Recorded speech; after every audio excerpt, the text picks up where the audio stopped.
Singaporean prince from Palembang founded Singapore in 1299. One day, while he was sailing and hunting, he saw the island of Temasek. Unfortunately, the ship got caught in a storm which urged him to throw their cargo and the king's crown overboard. After he did, the sea became calm. While hunting, the prince saw a strange creature called Singa, which means lion. From then, he decided to build the city named Pura. Eventually, he combined both and formed Singapura.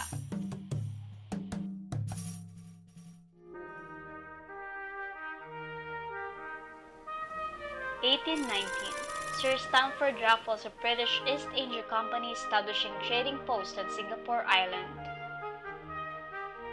1826, Singapore became a British colony of the Strait Settlements along with Malacca and Penang. 1832, Singapore becomes capital of Strait Settlements where the ports attracts thousands of migrants from China, India, and other parts of Asia. 1941, World War II began. Japan bombed Singapore. 1942, Singapore falls to Japan, which renames it to Shonan, which means Light of the South.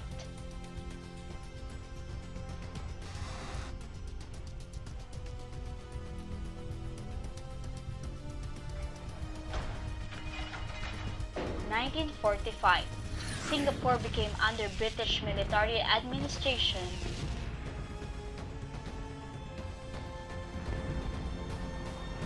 And Japan was defeated. 1946, Singapore becomes a separate crown colony. 1959, self-government attained with Lee Kuan Yew as Prime Minister. 1967, Singapore became a founding member of Association of Southeast Asian Nations. 2003, Singapore becomes first Asian nation to sign free trade deal with United States.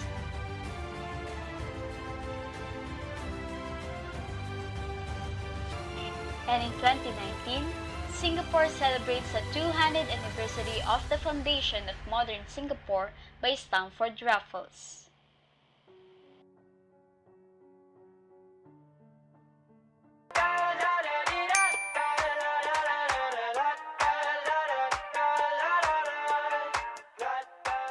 Time to play Family Feud! Good day, everyone. I'm your host, Dasha, and welcome to Singapore's Family Feud. Another great week means another things to learn, and without further ado, let me introduce to you our guest for today. Here's from Queenstown. Here is Emma to represent her family. And for her opponent, here's Caleb from Toa Poya. As you notice, we only invited one member each family since we still need to follow safety protocol. Anyway, let's give them a round of applause and let's begin the Singapore Family Feud. Let's get started. To know who's true, first to play is rock, paper, and scissors.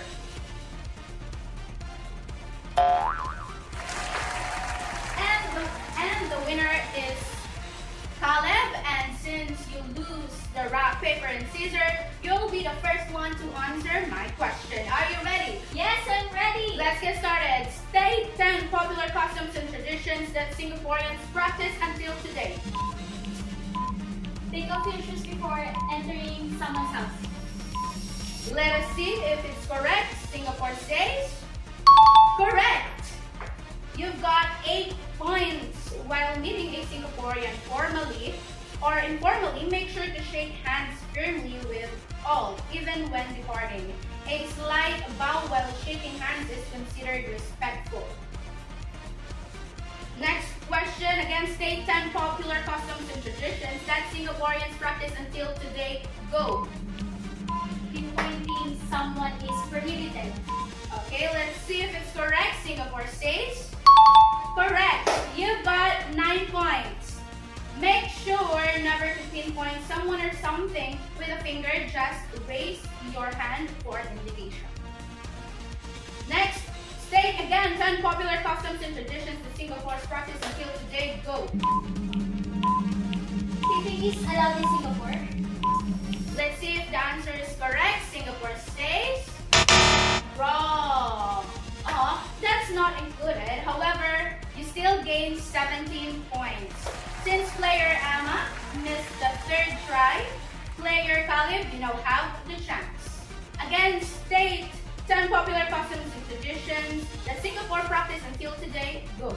Tipping is not allowed in Singapore. Let us see if the answer is correct.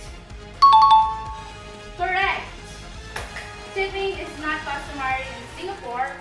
Most of the restaurants add a 10% service charge in the bill, in which case tipping is generally discouraged. Avoid tipping at hawker centers, Changi Airport, and food courts. You've got a total of 7 points. Again, state 10 popular customs and traditions that Singapore's practice until today. Go. Make sure to shake hands firmly with all. Let's see if the answer is correct. Singapore says correct.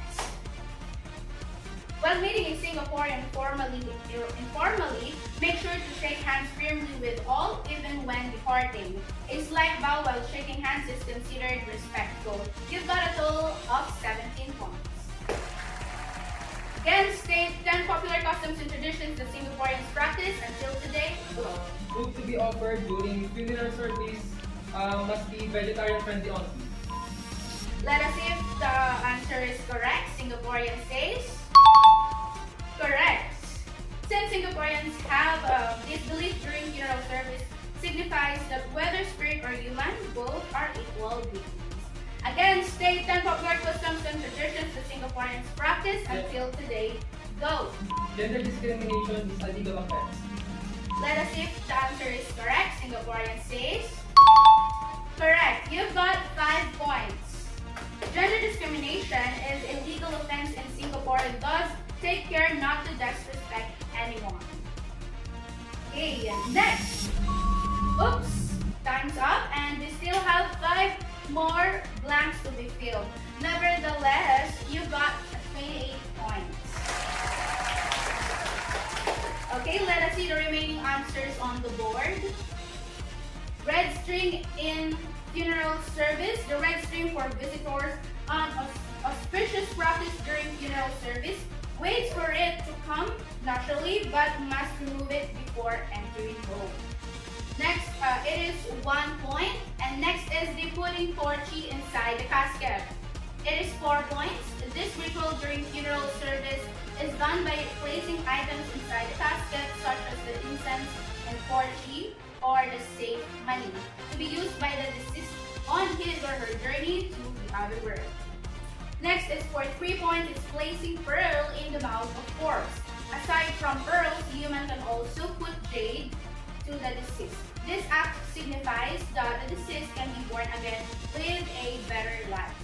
Next for 2 points, burning paper beside the coffin. This serves as an entry pass to go smoothly to the never world, where the papers to be burnt piece by piece. So that's the traditions, customs, and rituals in Singapore culture. Thank you, player Emma, for joining the game. You still have $200 as our consolation prize. Now congrats, Caleb, for joining this game. Here, you can go in front of me and let's start the second round.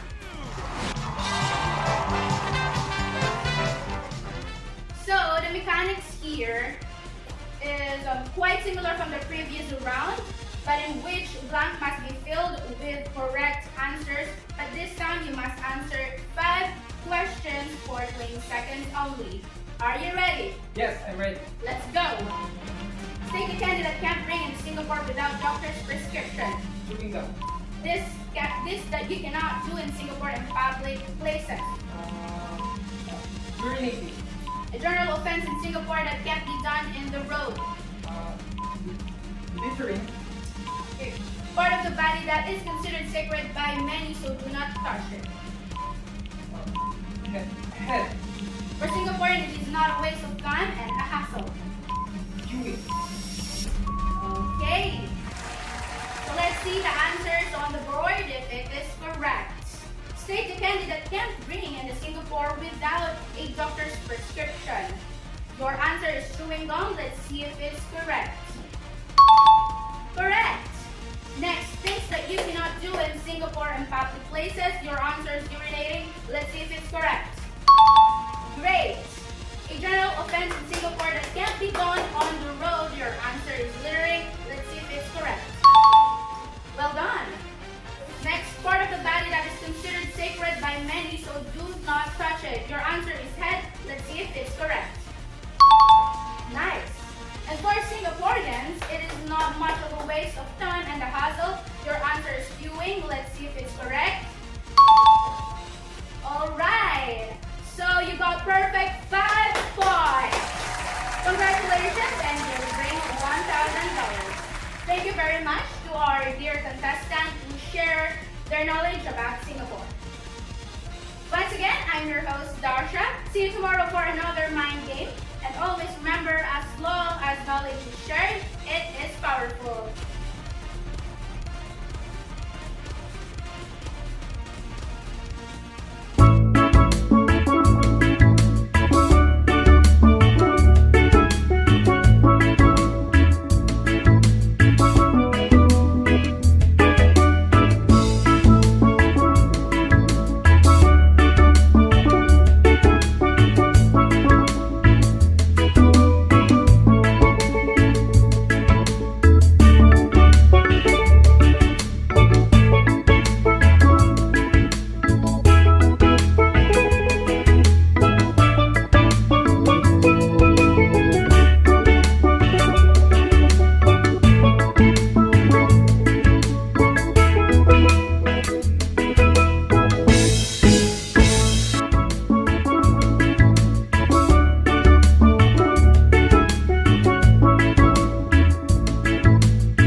Welcome to SGTV's Taking a Talk. I am Lynn, your host, and for today's episode, we will be hearing about the interesting culture of Singapore. And it will not be possible without our guest, so let's not make everyone wait. Please welcome Miss Akam. Thank you for being with us today. Take these things. Hi, salamat Pagi. I'm Akum and I'm here to share some culture of Singapore that would really help you if you decided to visit this amazing country. That's great. For sure, our dear viewers are all ears. So let's start the discussion. So tell me, how much do you know about the Singapore's religion? Well, that was a good start. Singapore's are generally spiritual. Our country is considered as the world's most religiously diverse country since we have 10 official recognized faiths. However, there are only 5 regions followed. Let's start with Buddhism.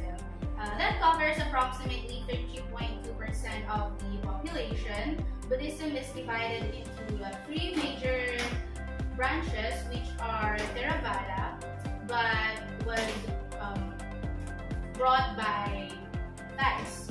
Burmese and Sri Lanka's, the Mahayana, the primary practice of Singapore's Chinese community, and Maragana, mostly practiced by the Tibetan people in Singapore. After Buddhism, the Christianity, Islam, Hinduism, and Taoism follows.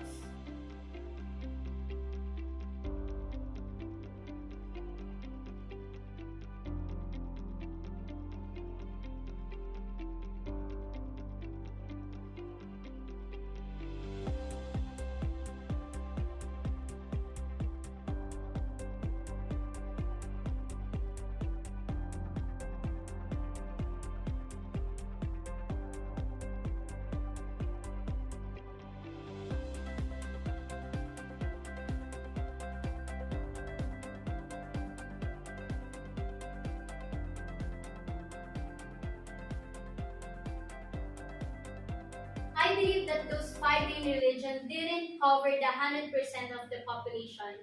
So how about those remaining population of the Singaporean? So what's their religion? Other segments of the population are non-religious, which has been steadily increasing over the previous decades, notably among adolescents. Got it. Next, is it true that the majority of Singaporeans speaks two or more languages like English and their ethnic home language?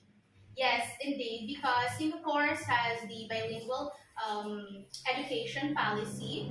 Actually, here we have four official languages that are the Malay, Mandarin, and Tamil and English.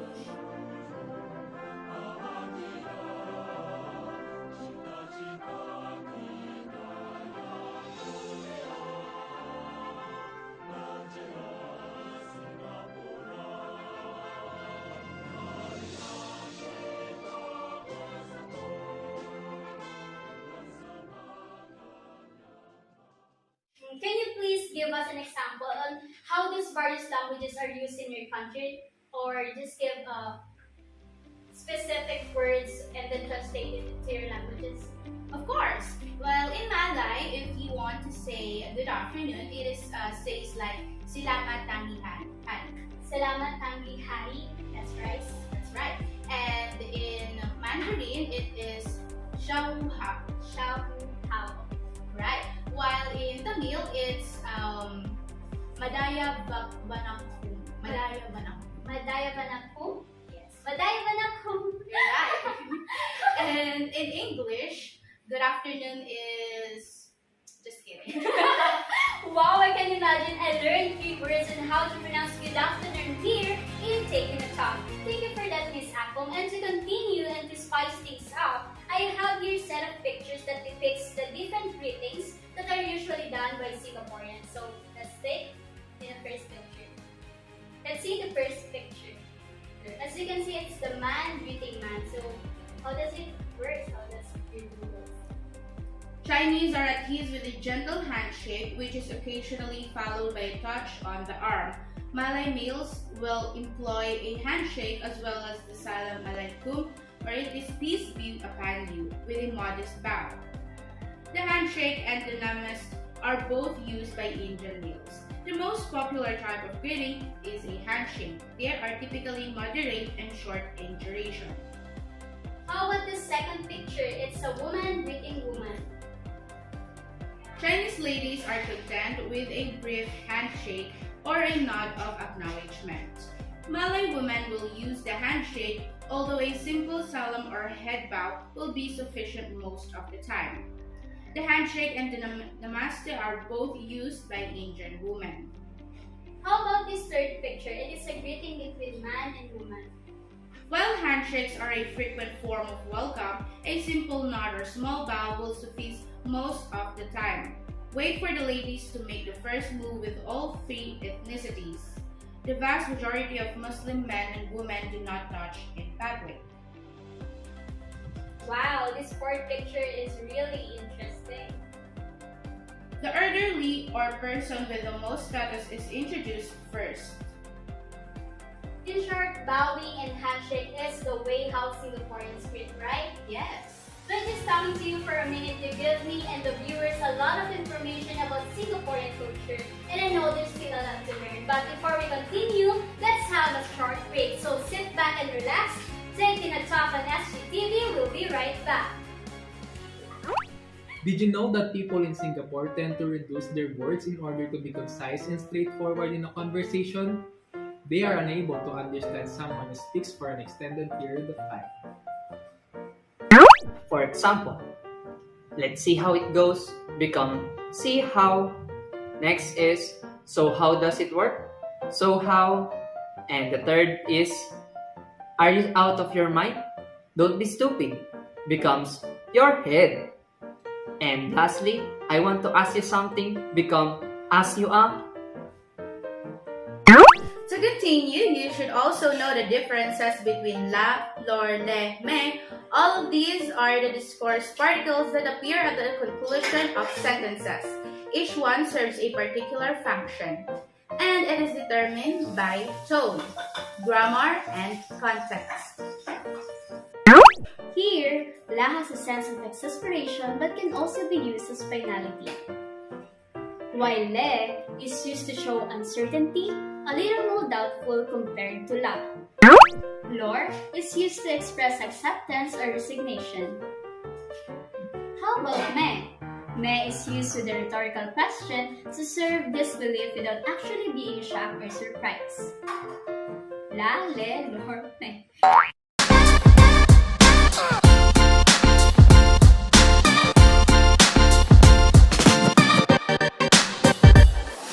Once again, this is Taking a Talk on SGTV, and we're still with Miss Akam to further discuss the culture of Singapore, particularly their communication style.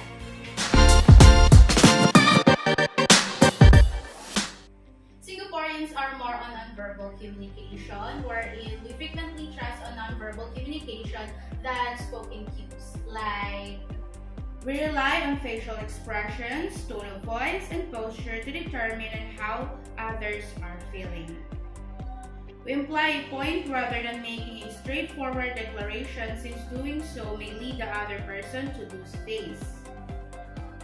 Instead of saying no, we can say, I will try, or I'll see what I can do. This allows both person making the request and the one declining it to save face and keep the relationship harmonious.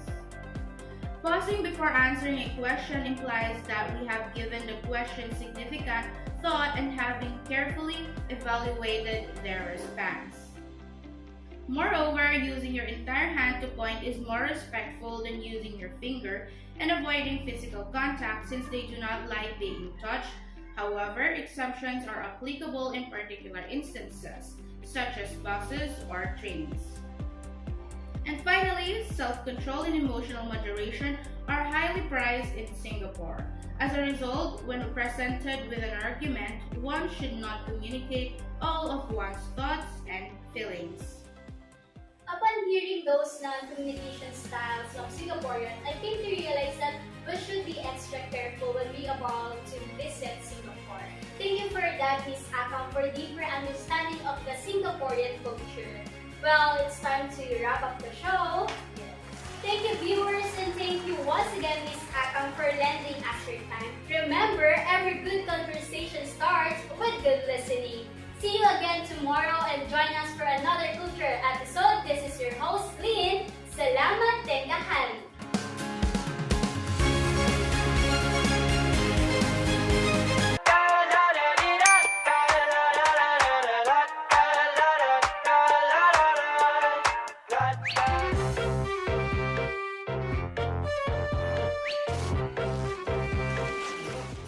Joey, let's eat. Call Monica and Rachel, please. I will call them. No, don't call them. Just eat. Just the two of us. Of course, Joey should call them. Monica, Rachel, let's eat. Coming! Wow, it looks delicious. Is that food? No, it's not a food. Fake to. Let's eat.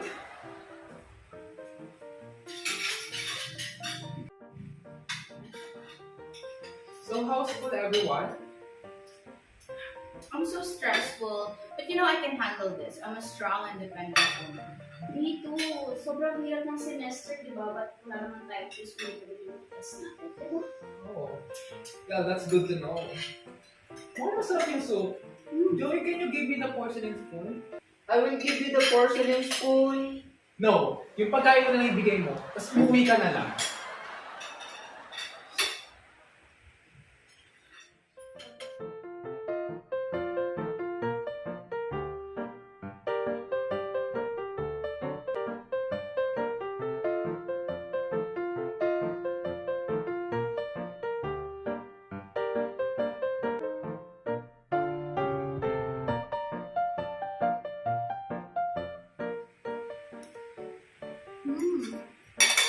No, thank you. I'm already full.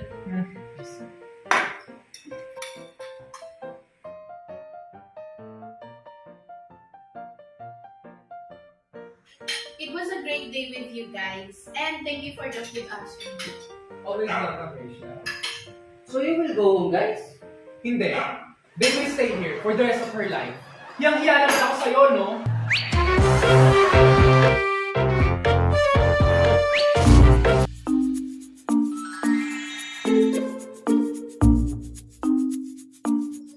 Welcome to Singaporeville. Did you know that Singapore has very beautiful and unique literature? Let's find out why. Singapore's literature embraces collected literary works by Singaporeans in any of the country's four main languages. As a fundamental part of the country's culture, literature portrays a specific aspect of Singaporean society. At sa bawat literary work nga na kanilang ginagawa ay masasalamin ang kanilang multicultural society. Narito ang halimbawa ng sikat na literatura na mayroon ang Singapore. Son of Singapore by Tan Kok Seng. It is a story from when he was a young boy during the Japanese occupation, stopping after he gets a job as a driver to an angmo in Kuala Lumpur. Angmo is a Caucasian. Caucasian is a white person o isa sa mga tao na may mataas na estado sa lipunan.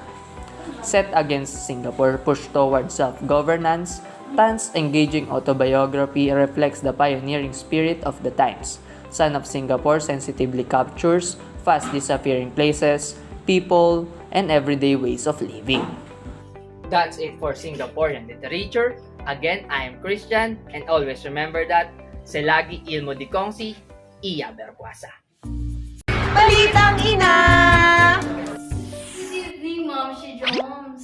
Good evening, Mommy Course. And good evening to all the momshies out there. Welcome sa bagong show tungkol sa ilaw ng tahanan at Balitang Ina! Today's topic is about school, Mommy Course.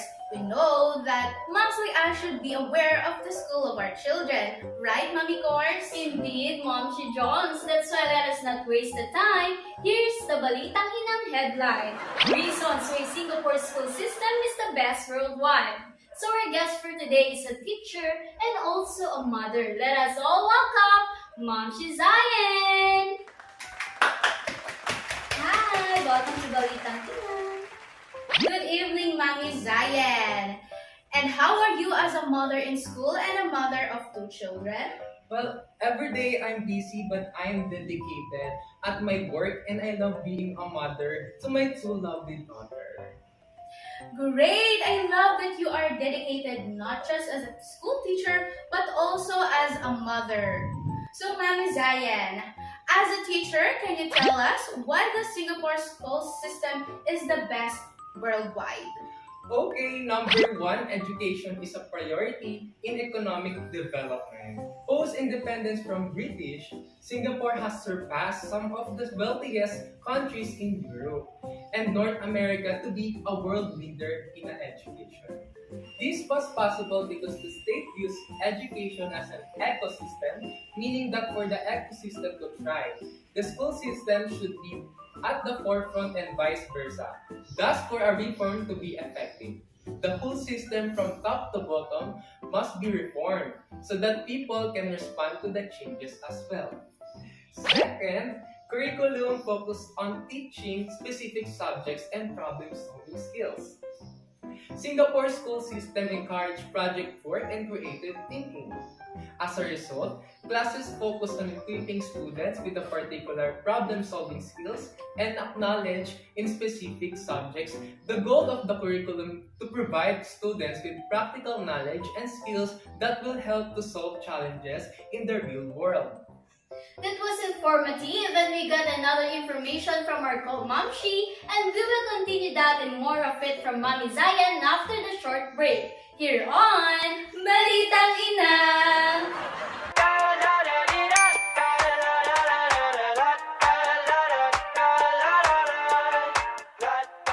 Balitang Ina! Welcome back, momshies, to Balitang Ina! Let's continue the topic. I think Mommy Zion have more for us. So can you tell us more, Mommy Zion? Yes, to continue the conductive culture. In Singapore, Parents play a fundamental role in their children's education. Moreover, all kids are considered to be equally smart. What this means for most Singaporean parents, effort is more praised than inherited smartness. Next is the accountable systems. Any first-rate school system must have good leadership and be backed by a professionally capable team. The critical components of the Singapore education system are the teachers. The country targets teachers from top 5% of graduates must undergo training at the National Institute of Education. Additionally, Singapore has significantly invested in the teaching force, which increased the status and prestige of the profession to attract the best graduates. Fifth, precise education goals. Among the distinctive characteristics of Singapore's school system is its clear articulation and identification of the desired result of education. Such grounds streamline the creation of national curricular, adoption of various pedagogies while ensuring high levels of preparation and professional development of teacher. Additionally, these goals promotes a connection between the conceptualization and implementation of policies following the national education vision. Wow! All information from the school system of the Singapore are really best.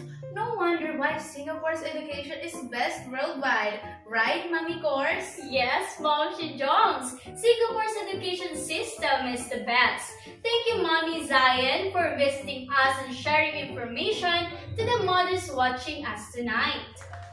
I hope we all learn from Mami Zion's informative topic. And we hope to see you again for another episode of Balitang Ina!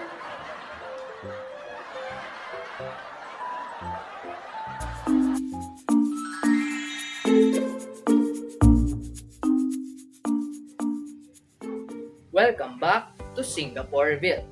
There are many visual arts that Singaporeans can be proud of, and most of their themes are abstraction, human figure, landscape, portrait, still life, urban scenes, and village scenes. And here are the examples of Singaporean visual art. One of the earliest surviving depiction of Singapore is entitled Singapore from the Rocky Point in 1819. It is a wash drawing by John Michael Newton where he painted during the time Stamford Raffles first set foot on the island. It became possible because at that time, Newton is a midshipman who served as a part of the naval escort accompanying Raffles on his journey to Singapore. That's it for Singaporean visual art. Again, I am Christian and always remember that silagi imod ilkongsi, iwa berkwasa.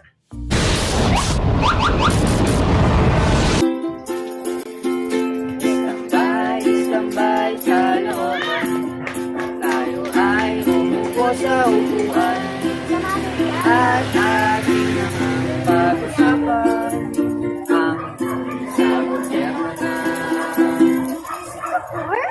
You've been there? So what's the experience like? I wonder if their owners graduated from Sana. So can you tell me some? Sure, Singapore is a republic with a parliamentary system. The head of the state is the president, who is elected for a fixed term of 6 years. For 6 years? Yes, the parliamentary is elected in a general compulsory election every 5 years. There are also 6 nominated members of the parliament. The cabinet is the executive organ of the state, and execution of government policies is carried out by a ministries and statutory boards. So what are the other things your government does? Well, according to Singapore founding Lee-Kuan-Yew, good governance is having a good system that will ensure the country survives so that the citizens have true lives. Can all citizens vote in Singapore? Yes, all Singapore citizens more than 21 years old in the cutoff date for the registration of electors and ordinary residents in the country are entitled to vote in both parliamentary and presidential elections. For the last question, because the booking show in SGTV is almost starting, so how does voting in Singapore work? Voters receive balls informing them of the polling stations where they can cast their votes in person. Polling day at the general election is a public holiday and voting is compulsory. Unless the returning officers decide otherwise, Polling stations are open from 8 a.m. to 8 p.m. on the polling day. I think I can go to Singapore too. That's my dream country. Thanks for that information. Istambay sa looban. Tapos na ang ating kwentuhan. Napatungkol sa gobyerno. Sana ay natuto kayo.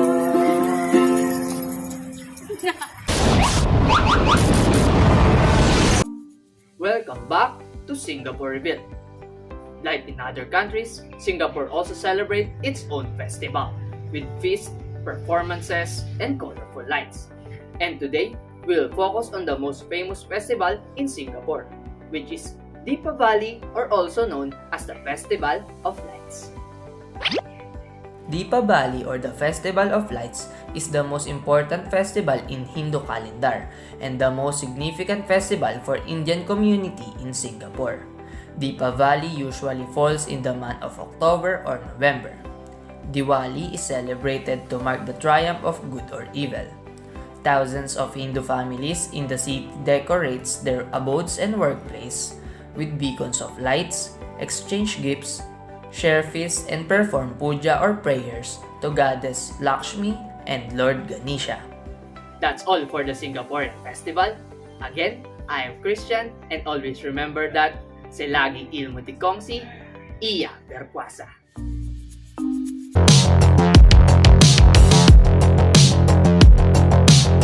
Isang bonggang-bonggang gabi sa inyong lahat. Nandito na naman si Bengbong, nagbabalik para muling ilantad ang inyong mga sumbong. Walang paninitasin, lahat tutumbukin. Dito sa mas pinabonggang, sumbong-sumbong kay bonggang-bonggang Bengbong. Dito lang kayo magsumbong, diretso pa ang aksyon. Here are the complaints from the various Singaporeans who wants to talk about their work etiquette in their country. Let's scope it out. Here in Singapore, we do not disagree with our employer or superior. Like this. You used to be a leader, but now you're just a boss. Second, we do not engage in public display of anger or confrontation against our superior or employer like this. Third, listen. After someone makes a comment, count to 10 before you respond. That shows that you are carefully considering what they say. Like this. Fourth, speak in a low tone.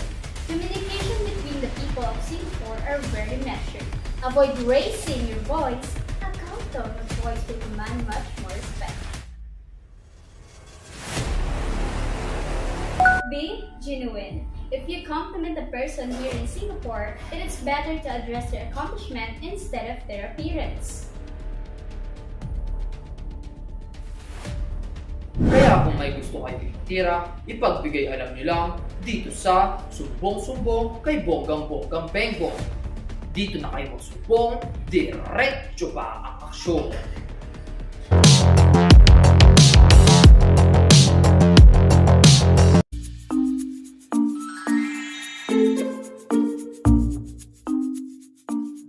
Welcome back to Singapore Revealed. For your information, theater artists had a difficult time since Singapore has strict rules in promoting their country as a culture center for arts and culture. Ito ay sa kadahilan ng sobrang strict and conservative nga ng kanilang city-state society. All scripts to be performed in Singapore must be evaluated in advance by the Public Entertainment Licensing Unit or PELU, and also must be vetted in advance by the Media Development Authority or MDA, which has the right to ban any of it if it is viewed as contrary to the public interest. That's all for the performing arts of Singapore. Again, I am Christian, and always remember that selagi ilmu dikongsi, iya berkuasa.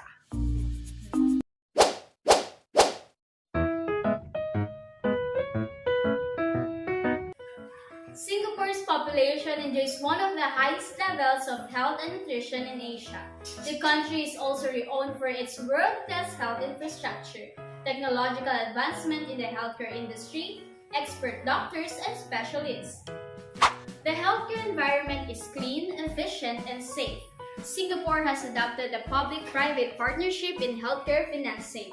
Central to this system is the MediSave, where every working resident has to make a mandatory monthly contribution to the MediSave portion of his Central Provident Fund account.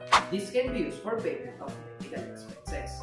The government on its part provides goods, affordable healthcare, and subsidized medical services to the needy at public hospitals and clinics. Apart from registered pharmacies, pharmaceutical are easily available in supermarkets, shopping centers, and departmental stores. Drugs are safe for consumptions and have a high standard of quality. All medical practitioners are registered with the relevant bodies. Singapore promotes a clean and green environment. It encourages a healthy lifestyle, diet, cleanliness, and hygiene are embedded in its system. The National Environment Agency conducts regular checks all over the island for instances of mosquito breeding and imposes heavy fines at breeding sites. Steps like this have played a vital role in trying to contain the spread of diseases like chikungunya and dengue. According to the World Health Organization 2010 ranking on the world's 100 best 2010 health systems, Singapore was ranked 6th out of 100 countries. Yan Ang aking At yan, ang aking happy thought. Happy thought.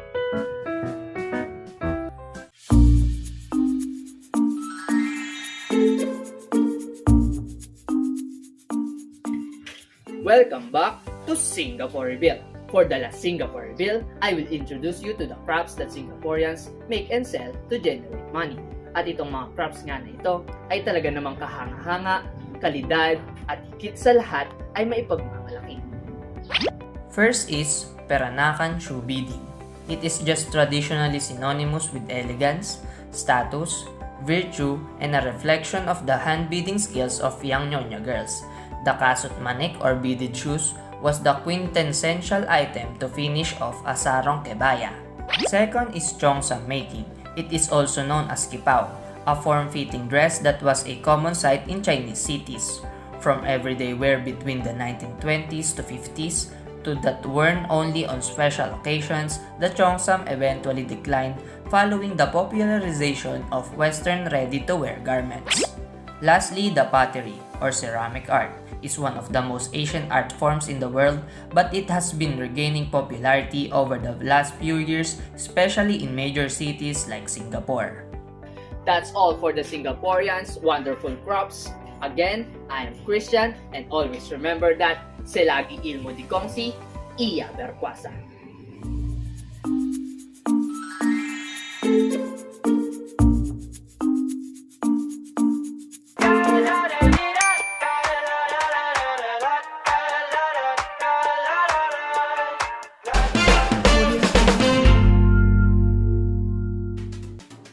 Salamat katang everyone, another great day and another delicious Singaporean cuisine to taste. I'm your host Alam and welcome to SGTV's cooking show.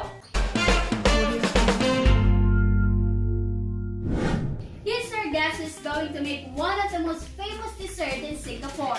He's from the Culinary Arts School of Singapore. Please welcome Damien.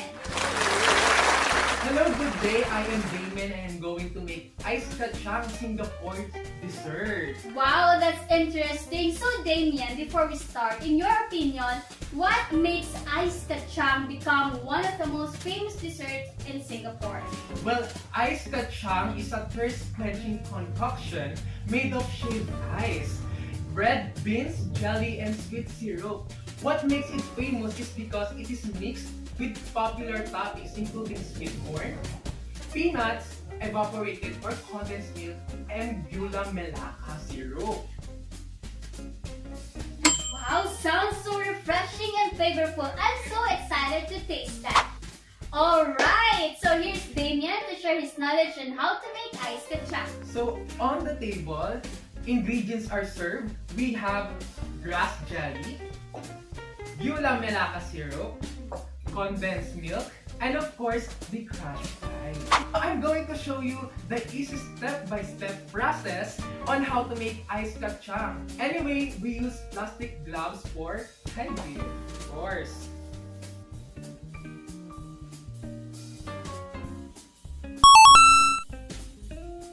Then, firstly, I will put the grass jelly. After that, top it with ice.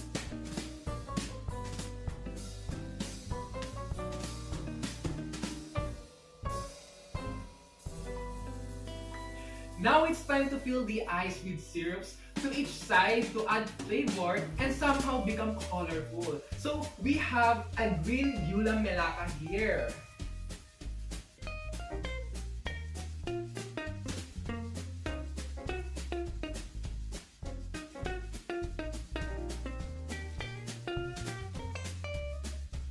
After that, pour the condensed milk, and for the completion, add sweet corn as toppings.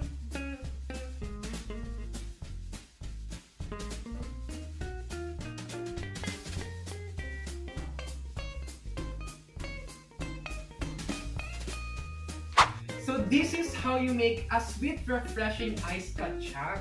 So this dessert is often served in malls, food centers, and hawker stands. The local often referred is simply as ABC, which means mixed shaved ice. What a wonderful cuisine. Aside from how it's done beautifully and refreshing, it is rich in every market. So I cannot wait any longer to taste this delicious dessert. Let's stick in.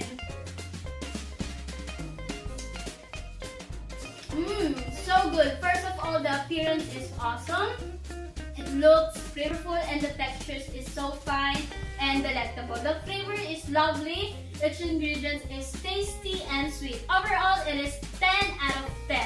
Thank you for sharing your cuisine with us. I hope I can taste and know more about Singaporean cuisine. Thank you very much for inviting me here, and it is my pleasure. And I'm really proud to share one of my cuisines of Singapore. You're welcome. So we have witnessed how Singaporean cuisine is really interesting. But what is more interesting is that there is more cuisine in Singapore that will surely attract you when you visit here.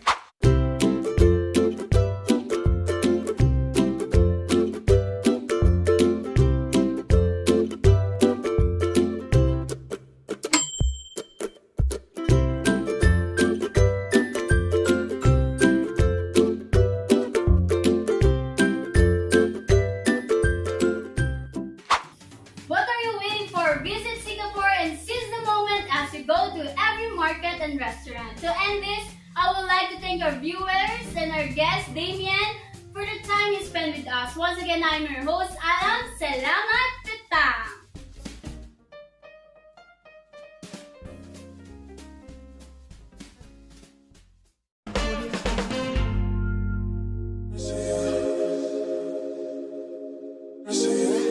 Really pick,